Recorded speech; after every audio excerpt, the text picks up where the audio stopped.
Assalamualaikum warahmatullahi wabarakatuh. Selamat pagi. Hari ini saya akan menjelaskan tentang analisa struktur statis tak tentu dengan metode yang lainnya. Jadi kalau yang lalu kita sudah membahas tentang metode slope deflection, hari ini kita akan coba membahas tentang metode cross ya. Nah, di sini ini adalah salah satu contoh untuk perhitungan analisa balok dengan metode cross. Ini struktur statis tak tentu balok ya. Ini ada tumpuannya, ada di titik A, titik B, dan titik C. Jepit, sendi-sendi, ada 3 reaksi, ada 2 reaksi, dan 2 reaksi, total ada 7 reaksi. Karena lebih dari 3, maka kita sebut dengan struktur statis tak tentu. Oke. Nah, langkah yang harus kita hitung, langkah pertama harus kita hitung sebenarnya sama ya, hampir sama dengan metode slope deflection. Di sini kita coba asumsikan dulu masing-masing momennya ada MAB, MBA, MBC, dan MCB. Kemudian kita masukkan ke dalam tabel momen primernya, kita hitung momen primernya. MAB beban meratapur, rumusnya 1/12 KL kuadrat, berlawanan arah jarum jam negatif. MBA 1/12 KL kuadrat karena beban meratapur ininya adalah positif. Kemudian MBC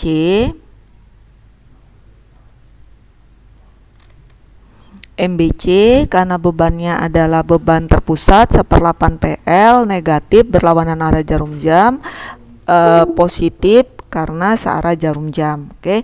Nah, kemudian kita masukkan kekakuan batangnya. Di sini kita lihat kekakuan batangnya di pertemuan batang ini ada BA dan BC ya, kekakuan BA dan kekakuan BC.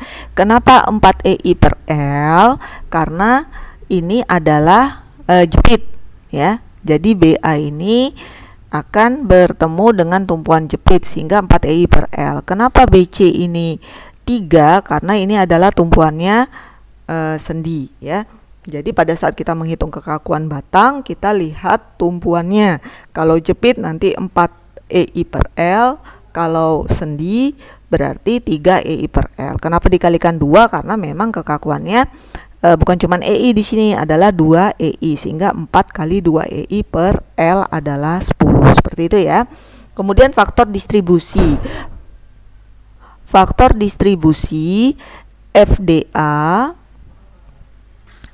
faktor distribusi FDAB ya, FDAB itu 0 karena di titik A adalah jepit, sedangkan FDBA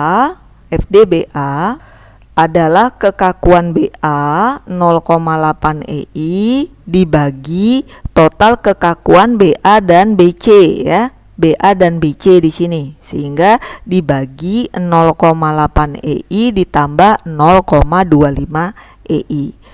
Kemudian FDBC sama, berarti adalah kekakuan BC dibagi kekakuan BA ditambah kekakuan BC. Kemudian faktor distribusi CB adalah 1 karena sendi. Jadi kalau jepit itu FD-nya faktor distribusinya 0, kalau sendi faktor distribusinya adalah 1. Kalau pertemuan batang kita masukkan. Pertemuan batang itu adalah kekakuan daripada batang yang dimaksud dibagi dengan total gabungan pertemuan batangnya ya. Jadi kalau di sini FDBA berarti KBA dibagi KBA ditambah KBC, KBA ditambah KBC, seperti itu. Oke. Nah, setelah ini yang membedakan metode cross itu ciri khasnya adalah di tabel ini, justru di tabel ini ya. Jadi di sini ada join itu adalah titiknya, titik A, titik B, dan titik C. A, B, dan C. Kemudian batangnya apa saja? Ada AB, ada BA, BC, dan CB ya. Jadi AB ini adanya di join A, batang BA dan BC itu adanya di join B, kemudian batang CB itu adanya di join C ya.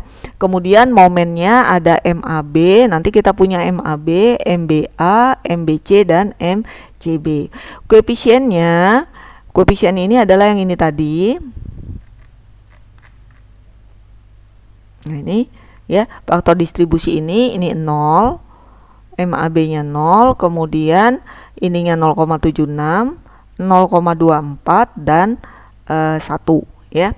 Kemudian momen primernya kita masukkan, momen primer hasil perhitungan kita yang tadi. Nah, yang ini. MAB-nya minus 8,33, MBA-nya 8,33, kemudian ada MBC-nya min 3 dan MCB-nya adalah 3. Nah, selanjutnya bagaimana cara kita menghitungnya? Tahap pertama yang harus kita lakukan adalah kita menghitung momen AB yang ada di sini. Itu rumusnya adalah koefisien AB minus dari koefisien AB dikalikan dengan momen primer ya. Koefisien AB dikalikan dengan momen primer sehingga 0.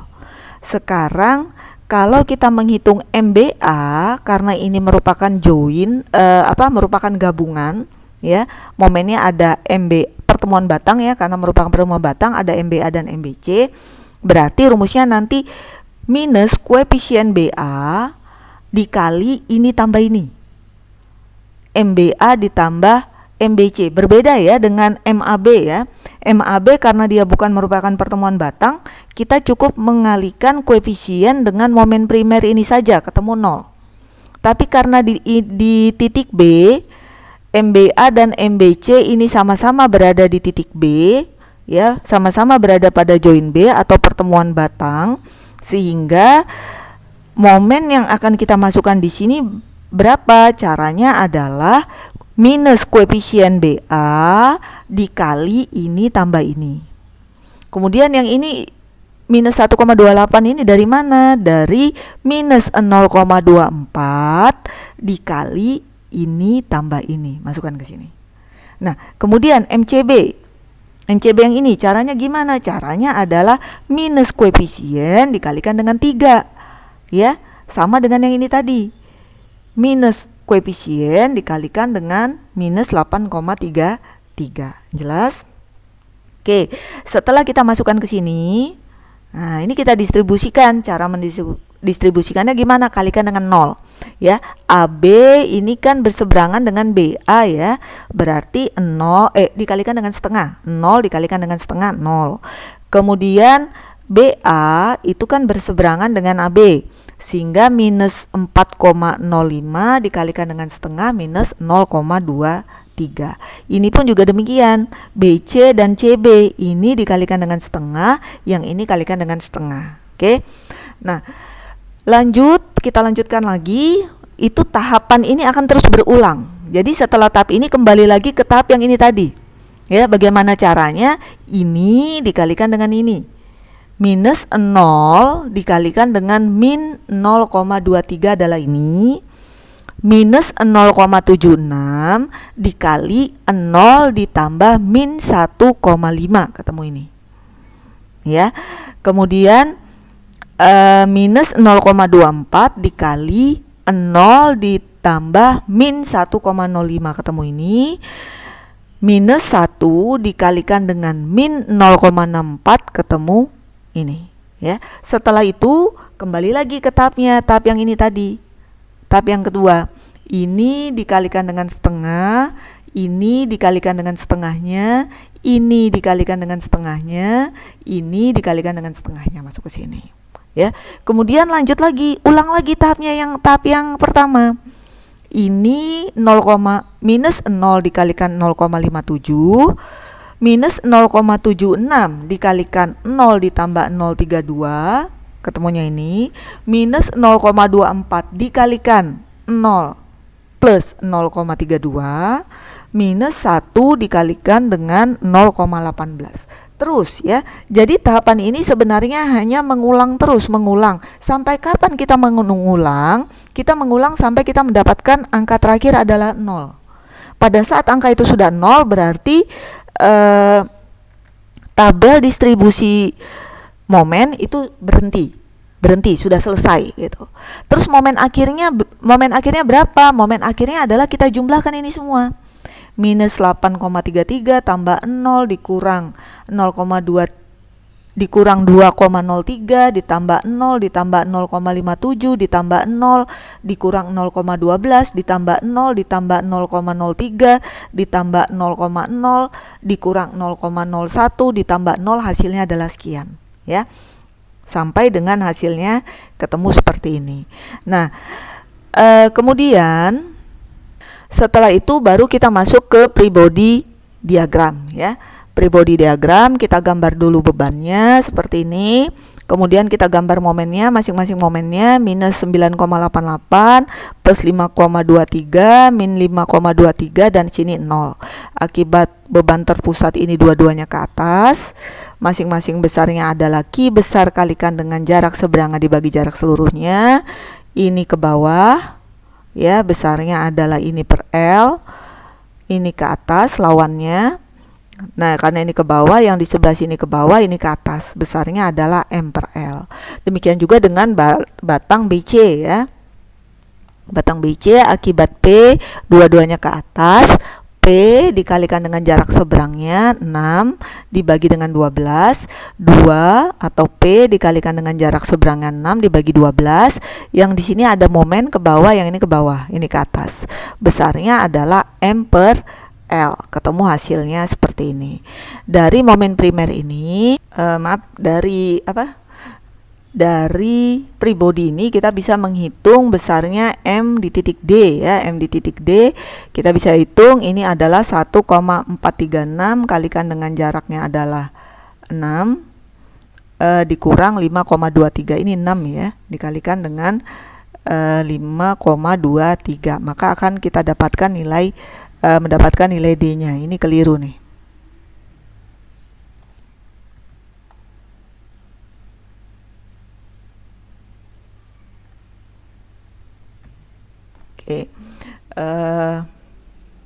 Oke. Jadi kita hitung MD-nya sama dengan 1,436 dikalikan dengan jarak 6 dikurang 5,23 momennya, ini ketemu hasilnya positif 3,386 ya.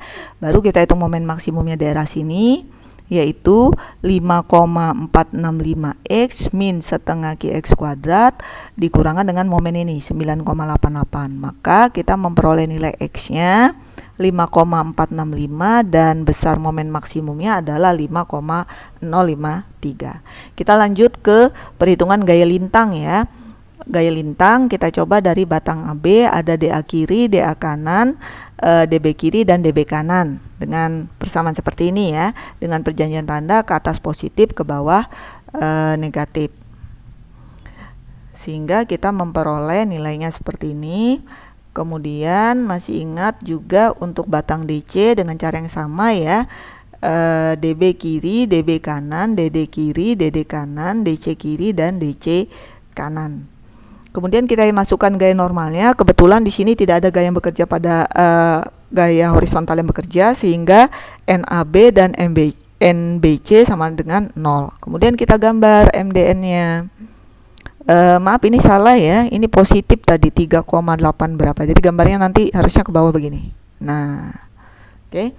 Ini momen maksimumnya, ini gambar bidang D-nya dan bidang N-nya adalah 0. Ya, itu tadi materi tentang contoh analisa balok dengan metode cross ya. Kalian bisa benar-benar pahami dulu sebelum nanti masuk ke video selanjutnya. Selanjutnya kita akan membahas tentang analisa portal baik tidak bergoyang maupun bergoyang dengan metode cross. Demikian yang bisa saya sampaikan hari ini. Kurang dan lebihnya mohon maaf. Saya akhiri. Terima kasih. Wabillahi taufiq wal hidayah. Wassalamualaikum warahmatullahi wabarakatuh. Selamat pagi.